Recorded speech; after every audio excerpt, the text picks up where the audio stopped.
Yo guys, welcome back to a new video, and today it is the player ratings for Italy versus England, where England will manage to get the European Championship qualifiers open with a 2-1 win over Italy. So let's get into it. So first up is Donnarumma. 2-1. One of the goals was a penalty. The first one he couldn't have done better. So we'll just give him a 5 because he was average. Didn't really do a lot. But yep. Now next up is a Serbi, and when I saw the Italy team straight away, I thought that it's a weak 2 centre backs. And the Serbi, to be fair, he didn't really do a lot wrong. So it will be a 5 as well for a Serbi. Now Spinazzola. He started off the game pretty well, then he went out of it, and then towards the end, he was doing well. And I thought he is actually one of Italy's best players. So it's a 6 for Spinazzola. So now next up is Rafael Toloi. And this is what I was on about. The 2 centre backs for Italy weren't strong enough, I don't think. And Toloi, he's probably the same as a Serbi and Donnarumma,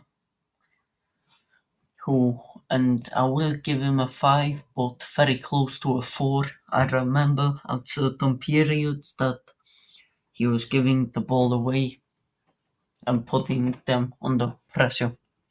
So now Di Lorenzo, who the way we've been playing Napoli this season just didn't relate to how he played last night versus England, and he gave away the penalty which ultimately lost them the game.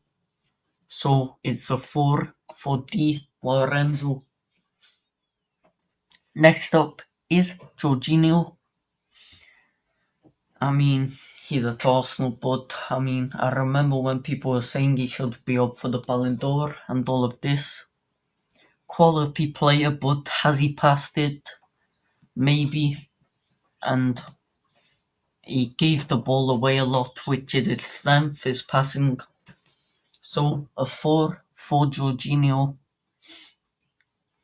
Now Verratti, I think he was also one of the better players for Italy. Italy, though they started off a bit weird, they were almost started the game off well, and I was sitting there thinking that Italy here could outdo England, but that just was not the case at all. And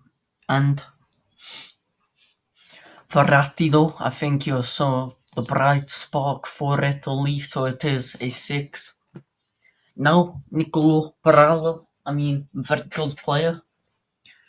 He was getting too much space in the game in certain periods, but he didn't do a lot with that space, and it just was an average performance from him. So a 5 for Nicolo Barella. I'm a big fan of his, but yep, not his best performance. Now Berardi, I didn't even know he was playing. He got brought off as well. But I wasn't impressed with him. So it's a 4 for Berardi. I didn't even notice he was on the pitch at certain periods. And a poor performance from his standards, but we know at Sassuolo this season that is how he has been. Next up, Pellegrini. I mean, I actually had him as the first goal scorer in this game.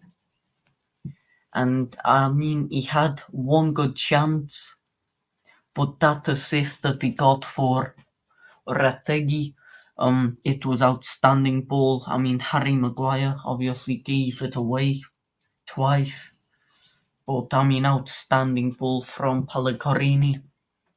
So for that reason, I'll give him a 5. But if he doesn't get that, he's the same as Baragi. So now Retegui. I don't know if that is how you say it, but I mean, he is meant to be the next big thing in Italian football, and who knows if he is. I mean, but he took the finish nicely. Apart from that, he didn't do a lot. But I mean, a 6, and I mean, man of the match for Italy is Verratti for me. So there is the Italian side player ratings. And now let's move on to England. So here we are. This is how England set out. I don't know why the numbers are like this, but doesn't make a difference anyway. But let's get into the player ratings for England. So Jordan Pickford, easy as you like, it's a 5. I mean, he didn't have a lot to do. He conceded, but he couldn't do a lot with it anyway. So, yep, not really saying anything bad about Pickford. If you ask me, I think Ramsdale should have started, but who knows. Now Harry Maguire. I mean, why is he even in the England squad? I mean, he had the ball at the back, then he passed it, lost possession, then Italy played the ball into Baralla, then he fouled Baralla, got a booking, then he's out of position, and then he gives away the goal, which nearly took it away from England. So you might think I'm being harsh, but a 3 for Harry Maguire. Next up, John Stones. I mean, he was solid, but once again, I think for that first goal, he could have done better. So it's a 4 for John Stones. Now, Luke Shaw. I mean, he got sent off. Maybe the second booking was a bit corrupt because there was a head injury down.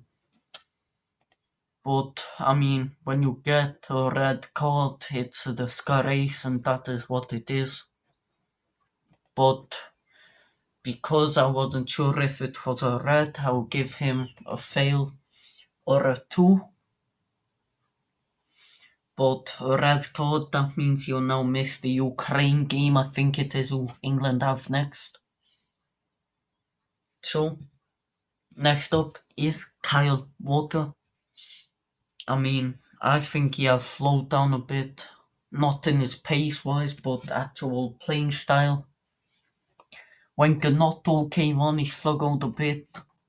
But overall, I mean, it's a 5 for him. Didn't do anything wrong. So, yep. Now, next up is Calvin Phillips. Weird one why he started as well.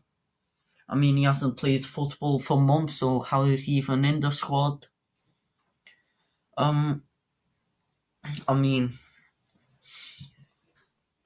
he slowed down towards the last 20-25 minutes, so you could see that he hasn't been playing football a lot. But overall, average performance. It wasn't a bad performance from him. And yeah, overall average performance from him. Now, next up is Declan Rice. I mean, what a performance from him and Jude Bellingham. Them two are both outstanding, and you can see why they are the two highest rated midfielders out there looking for a summer move. And for people who actually know the game of football will know that, and it's a 7 for Declan Rice. And we'll quickly move on to Jude Bellingham. Outstanding performance. I am a Liverpool fan and I am praying that he comes to us, but that performance, I mean, you can just tell why they want 120 million for him and these kind of things. And it's a 7 for Jude Bellingham. I mean, an 8. Absolutely world class performance. I mean, he came off at the end, limping a bit, might have a little knock. I know he has had a slapping on his knee now for quite a few weeks, but hopefully it isn't anything too bad. Now, next up is Jack Grealish.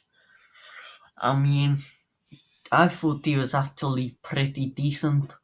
We know at Man City, people who watch the games, he hasn't actually been playing that bad for them. And I thought that tonight he was decent. I mean, kept hold of the ball when England needed to. So, a 6 for Jack Grealish. Now, Bukayo Saka. It wasn't the one which we've been seeing at Arsenal. I thought he was pretty quiet. And it was a bit like Berardi. He didn't do a lot, but I mean, I think he did more than Berardi, so it's a 5 for Saka, but nothing special from him. And now we move on to the man who became the all-time England top goal scorer, Harry Kane. I mean, I know he was getting a lot of stick after the World Cup when he missed a penalty versus France, but he got that goal, and now England fans will be very happy with that, because now he will probably now get all of that out of his head. I mean, a penalty's a penalty, but all around his hold-up play when England were up against it was sensational. So it's a 7 for Harry Kane. And who would I give man of the match? Jude Bellingham, maybe, but it will go to the captain, Harry Kane. So anyway guys, thank you for watching the video. I mean, I will start to do videos like this. So we will do transfer news and all of this type, just general football and all of this. So anyway guys, we are about 20 subs off 600 subscribers. So make sure to like and subscribe, and peace.